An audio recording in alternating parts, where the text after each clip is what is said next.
माना माना मैं तुम्हारी दोस्त, पड़ोसी या रिश्तेदार नहीं, लेकिन यकीन मानो मैं तुम्हारी शुभचिंतक हूँ। खुद मुझको इस बात से इनकार नहीं।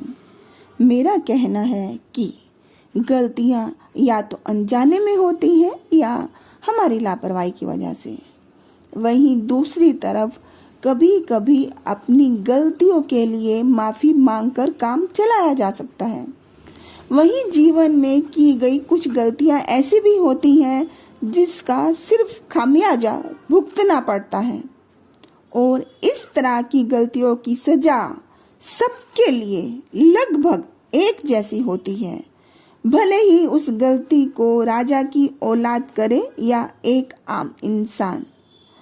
अभी तो मैंने अपनी बात कहने के लिए भूमिका भी नहीं बांधी और तुम होने लगे परेशान। अब मैं जो कहने वाली हूँ उस बात की तरफ भी दो ध्यान। मेरा कहना है कभी कभी किसी एक इंसान की गलती का खामियाजा पूरा समाज भुगतता है। सो अपनी गलती को जल्द से जल्द सुधारने का करो इंतजाम, इससे पहले कि उस गलती का हो गंभीर अंजाम। अब तुम कहोगे कि तुमने क्या गलती की? तो मेरा कहना है तुमने अपने वोटों से उस इंसान को प्रधान सेवक की नौकरी पर रखा जो उस कुर्सी पर बैठने की योग्यता ही नहीं रखता। पूछो क्यों? पूछो, कोई नाक थोड़ा छोटी हो जाएगी। पूछो ना। याद रहे, मोटी मोटी डिग्रियां किसी की योग्यता को जांचने का पैमाना नहीं है। पता नहीं क्यों तुमसे बातें करते करते ऐसा क्यों लगा कि तुम्हारे पास भी दूरदर्शिता नहीं है। अगर तुम खुशहाल जीवन जीना चाहते हो तो उसके लिए जरूरी है तुम सच्चाई को जल्द से जल्द स्वीकार करने की आदत बनाओ। जब भी तुमको एहसास हो जाए कि तुमसे गलती हुई है तो उसको सुधारने का मन बनाओ, क्योंकि समझदारी इसी में है तुम अपने जीवन की अहमियत समझो और खुशहाल जीवन जीने के लिए अपने लक्ष्य की ओर बढ़ते जाओ। अगर तुम्हारे रास्ते में पहाड़ भी आ जाए तो बिना संकोच के उसको काटते जाओ। अंजाम जो होगा देखा जाएगा, परिणाम जो भी हो सो हो। किसी मूर्ख को अपना दोस्त बनाने से कहीं बेहतर है किसी समझदार की शरण में चले जाओ।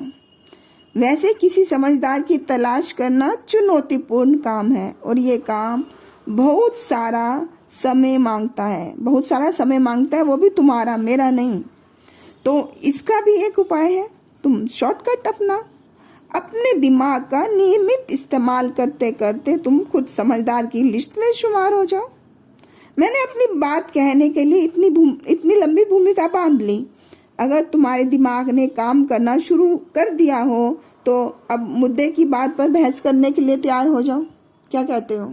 मेरा कहना है तुमने जिस इंसान को देश के सर्वोच्च पद पर बिठाया है उसको जल्द से जल्द हटाओ, क्योंकि उसको नौकरी से हटाने के लिए तमाम मुनासिब वजहों को भी अपने दोस्तों को बताओ।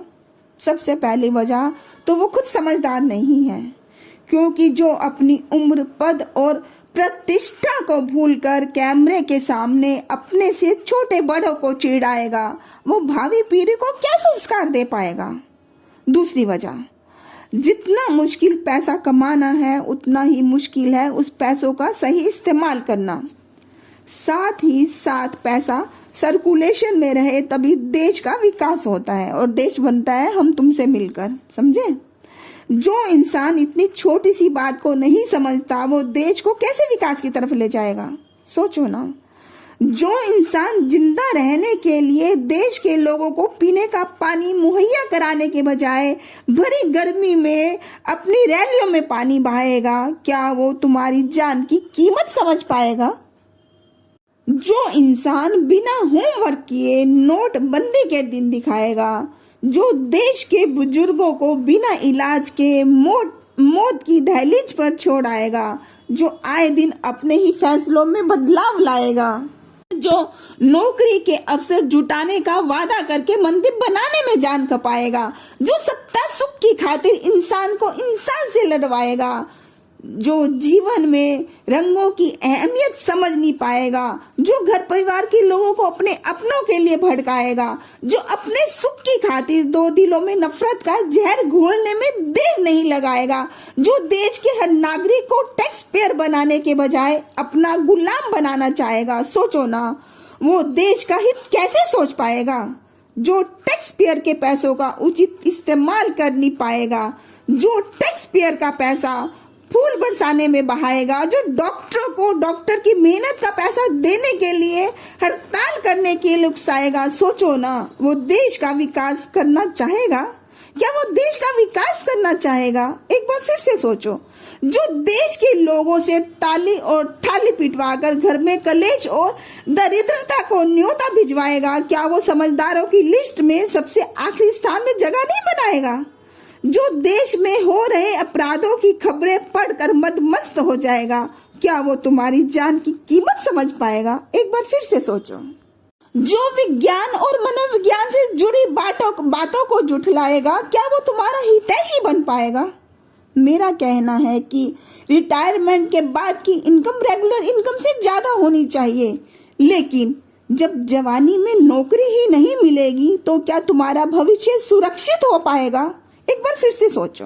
एक बार फिर से सोचो। जो 9 बजे दफ्तर पहुंचने का नियम बनाएगा, जो बायोमेट्रिक अटेंडेंस से तुम्हारी उपस्थिति को अनिवार्य बनाएगा, लेकिन टूटी और बदहाल सड़कों को और ट्रैफिक कम करना भूल जाएगा, क्या तब भी वो तुम्हारी नजरों में समझदार कहलाएगा? अरे सोचो ना। जो बैंकों का समय 24/7 करके रोजगार के अवसर देने के बजाय बैंक कर्मचारियों को मशीन समझकर उनके साथ पेश आएगा, क्या वो देश को विकास के रास्ते पर ले जाएगा? एक बार फिर सोचो।